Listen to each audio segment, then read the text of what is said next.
Ano ba yan? Ito po, tatanggalin ko lang. Di ba? Tatanggalin ko lang kasi naka-charge eh. Oy, Mablitsudo, maraming salamat yung pabuhay naman ng 1,000 yen super sticker. Thank you so much. Naku po. So ito na mga kababayan, una nating pag-uusapan. Mga kamag-anak, naku po, ano nga ba ito? Mga kamag-anak po ng mga biktima ni Digong sa EGK o War on Drugs ay papunta na pong Dahig, Netherlands. Naku po, Diyos mio, Marimar. Di ba? Diyos ko po, kaya pa ba, mga kababayan? Kaya pa ba ni Digong magdrama? Mamaura, Batain, Miguel of shout out. Kaya pa ba ni Digong magdrama? Kaya pa ba niyang magkumot-kumot ng tae? Kaya pa bang magsinungaling?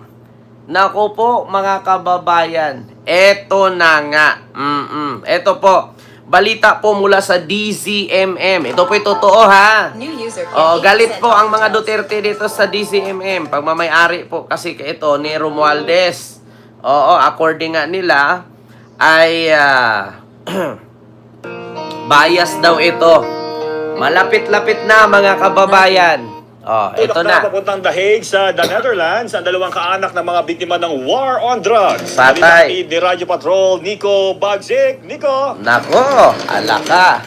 Jeff at Rica, buo ang loob ng mga kapatid at anak ng dalawang biktima ng war on drugs na pumunta sa The Hague. Kahit Nako. pa ipinagpaliban ang nakatakdang salang confirmation of charges kay dating Pangulong Duterte sa Nako. September 23. Nakalikom ng pondo ang dalawang kaanak sa pamamagitan ng fundraising drive na inorganisa ng iba't ibang human rights group na sumusuporta sa mga naiwang pamilya ng mga napaslang tulad ng grupong Respond and Break the Silence Against the Killings o RESBAC na binubuo ng mga alagad ng sining. Nako Ayon po. sa kaanak ng biktima ng war on drugs na si Grace Garganta, handa na silang harapin si Duterte sa ICC 9 na taon matapos mapatay ang kapatid na si Joseph at Nako amang po. si Marcelo. Narito ang kanyang pahayag.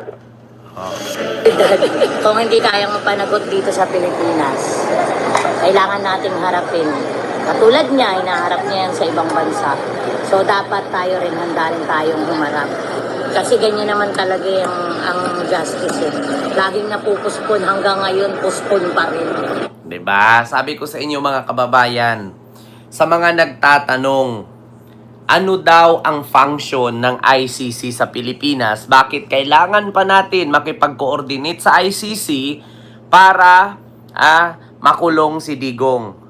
Biruin niyo mga kababayan, yung missing sa Bungero, walang nakukulong. 'Di ba? Yung nagnakaw sa confidential fund, wala ring nakukulong.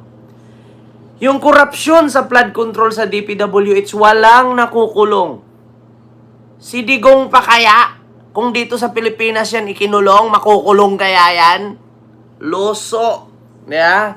Kaya nga sa totoo lang mga kababayan, dito sa Pilipinas, no? Kapag may kaya ka, yeah? Kapag may kapangyarihan ka, walang batas sa'yo, ikaw ang sinusunod ng batas. Ang batas sa Pilipinas para lang sa mahihirap. Kapag may kaya ka, mayaman ka, hindi ka batas. Pera ang labanan sa ating bansa. Yun ang totoo, mga kababayan. Yun ang katotohanan. Kaya saan po ba tayo lalapit para sa magkaroon tayo ng hustisya? Much better po sa ibang bansa. Much better po sa International Criminal Court. Diba? Ma'am Elina, Ma'am Evelyn Caule. Dapat lang talaga. Kasi kung dito sa Pilipinas yan mga kababayan, kung hindi man yan makulong, hospital arrest. Kung hindi man yan hospital arrest, house arrest. Walang mangyayari. Dito sa ating bansa mga kababayan, no? With all due respect kay PBBM, mga kababayan, dito sa ating bansa, isa lang masasabi ko, walang kwenta. Yun talaga. Yung justice system sa ating bansa, palpak. Puro lang pasikat. Puro lang magaling. Puro lang ganito. Puro pa preskon. Totoo naman. Yeah? Tignan mo, pagdating sa Supreme Court, puro pa preskon. Pagdating sa Department of Justice, puro pa preskon. Pagdating sa Senado, puro pa preskon. Pagdating sa Kongreso, puro pa preskon. Ano bang dapat nating gawin para matigil yan? Palitan ang konstitusyon. Itigil na yung lumang sistemang pamumulitika sa ating bansa. Palitan na natin yan. Bakit ang Singapore? Bakit ang Amerika? Hindi naman sila nagkaroon ng katulad sa atin. Sa Amerika may nakita kang kagawad at barangay chairman? Wala. Sa Amerika nakakita ka ng tanod? Wala. Sa Amerika nakakita ka ng napakaraming government official? Kunti lang. Sa buong bayan, sa buong walang barangay sa Amerika. Meron sa kanila town. Di ba? Oo. Instead of barangay chairman, instead of tanod, instead of kagawad, city councilor, ang sa kanila sheriff. Sa madaling salita, police. Kasi simple lang Magsasahod ka ng barangay chairman. Magpapasahod ka ng barangay kagawad. Magpapasahod ka ng tanod. Magpapasahod ka ng city councilor. Di ba? Tapos pag may gulo, yan bang chairman, tanod, kagawad, city councilor? Ang pupunta kung may gera? Police. Di ba? Pag may gulo, tatakbo si tanod. Pag hindi kaya ni tanod, tatawag kay kagawad. Pag hindi kaya ni kagawad, tatawag kay chairman. Tapos sinong huling hahantungan? Pulis. Sayang lang ang pinasahod kay tanod, kagawad, chairman, city councilor kung si pulis lang din naman. Ang susugpo. Diba? Kaya tayo naghirap Dadagdagan pa ng, Diyos mio Marimar, iski chairman. Meron pang iski kagawad. Katulad nga niyan, may nabalitaan ako, iski federation gumastos ng 17 million. Nagpupunta lang ng Thailand, 17 million. Magsiseminar ka lang sa Thailand, 17 million ang gastos. Sa bansang Saudi din, mga mutawa, pulis lang. Di ba? Kaya continue. Pero kapag hindi kumikilo sa mga biktima, walang mangyayari. Di ba? Yan ang pahayag ng isa sa kapatid at anak ng biktima ng drug war. At kahit pa Kaya sa totoo lang mga kababayan, dito sa ating bansa, walang justice dito. Ang nandito sa atin palakasan, pirahan, kayamanan ang pinapairal dito. Ako, kakagaling ko lang sa Hong Kong, wala naman ako nakitang barangay chairman doon. Wala din akong nakikitang barangay kagawad, wala rin akong nakikitang tanod. Pulis, oo. Pero bakit napaka-safe naman sa Hong Kong? Wala namang gulo. 'Di ba? Walang nakawan, walang snatcher, walang akyat bahay, walang bugbugan. Pulis lang ang nandun. 'Di ba? Kaya po tayo mga kababayan, naghirap. Kasi instead na yung mga barangay official, 'di ba? Sila po yung dagdag pabigat sa ating bayan. Totoo 'yan. Walang kwenta yung barangay kagawad, walang mga barangay officials. Putang ina, pag may ayuda, paghahatian pa. Imbis na mapunta sa tao, pupunta muna sa kanila bago sa tao. Minsan, unahin muna pamilya nila, lahat ng kamag-anak, bago yung iba. Lapos, pag hindi ka pabutante, di ba? Tingnan nyo. Kaya kailangan talaga natin, mga kababayan, baguhin ang institusyon ng ating bansa. At kailangan natin mapanagot ang mga dapat managot. Katulad kay Digong, kung hindi ang ICC ang nagkulong dito, baka hanggang ngayon, pagmumurahin lang niya si Marcos. Paliban ng confirmation of charges ng dating Pangulo, dalangin niyang maging malusog si Duterte para mabigyan pa ito ng pagkakataong pagbayaran ng kaso sa kulungan sakaling siya ay mahatulang nagkasala sa kasang crimes against humanity. Diba? Yan ang balitang kumpirmado. Sigurado, ito ang Radyo Patrol. Nico Bagsik. Nako, sabi ko sa inyo mga kababayan, eto na nga. Ilang mga kaanak, ilang mga kaanak na patungong dahig. Diyos ko, mga kababayan. Dito na ma-intonsis, ang tawag dyan mga kababayan, dito na maunsame ang buhay ni Digong. O sa Korea, kahit maiwan mo lang cellphone mo sa grocery kahit 1 week pa dun, hindi nawawala. Naku, mamilindarihin siya dito sa Pilipinas, mag-iwan ka ng tinga, pati tinga mo, nawawala. Diba? Oo, Diyos mio marimar. Dahil sa hirap ng buhay yan. Imbes na yung pampasahod sa napakaraming mga opisyalis sa barangay sa buong Pilipinas. Imbes na ipatayo dapat yan ng hospital, paaralan at pang-ayuda sa tao na pupunta sa mga putang ina, na mga buwaya sa gobyerno. Totoo yan, mga kababayan. Katulad yan, Congress. Napakaraming congressman, putang ina. Pero ang nakikita kong gumagalaw, 7-10 lang. Asaan sila? Totoo yan, mga kababayan. Di ba?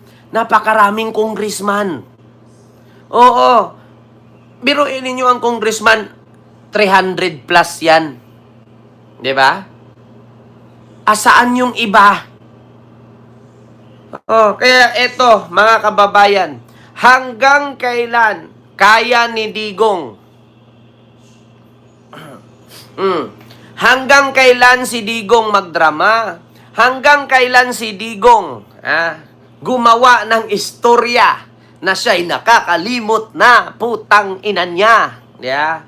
Kamakailan lang, wala pang 2 linggo, nandun ang 4 niyang anak. Yeah. Pinag-usapan pa nila kung ano ang nangyari sa Pilipinas at sa susunod na eleksyon kasi tatakbo ang anak niya at ang kanyang mga apo. Yeah. Tapos magulat na lang tayo, ang balita ng anak niyang bunso na si Kitty, okay lang daw ang tatay niya, normal lang daw sa isang matanda na 80 anyos. Pero pretty sure okay naman daw. Maniniwala na sana ako, mga kababayan, na si Digong ay nakakalimot na. Oo. Pero bakit si Kitty nagpaiba na ng hitsura, nakikilala pa? Diba? Maniwala kayo, mga kababayan. Diba? Diba, Ma'am Elena Garcia? Maniniwala na sana ako na si Digong nakakalimot na. Pero bakit yung anak niyang si Kitty nagpaiba na ng hitsura, nakikilala pa? Kanino ka maniniwala? Sige nga, paki-comment, mga kababayan. Maniwala na sana ako eh. Di ba? Sabi ko nga, resulta na yata ito ng katandaan. Oo nga, nag-uulyanin na yata ito. So maniniwala ko kasi 80 na eh. Ang tanong, kung si Digong hindi nakakakilala, bakit ang anak niyang si Kitty nagpaiba ng hitsura, nakikilala pa? Sinong ginawa ninyong tanga? Di ba? Nicholas Kaufman, kung ako sa'yo, maglana ka ng putot. Di ba? Mega love shoutout po, Ma'am Helen Martinez. Di ba? Ma'am Tis Lucas, mega love shoutout. Ma'am Helen Martinez, mega love shoutout. Maraming salamat po sa yung 15 Hong Kong dollar super sticker. Thank you so much. Di ba? Kita nyo yan, mga kababayan? Maniniwala na sana ako, Sir Mario Manggubat, na si Digong ay nag-uulyanin na. Maniniwala na sana ako na si Digong ay hindi na makakilala, pati ang kanyang pamilya. Nakakalimutan na niya. Pero putang ina nilang lahat. Bakit si Kitty nagpaiba na ng hitsura? Nakikilala pa. Tapos ngayon, biglang magdeklara ang abogado niyang tanga. Diba? Diba?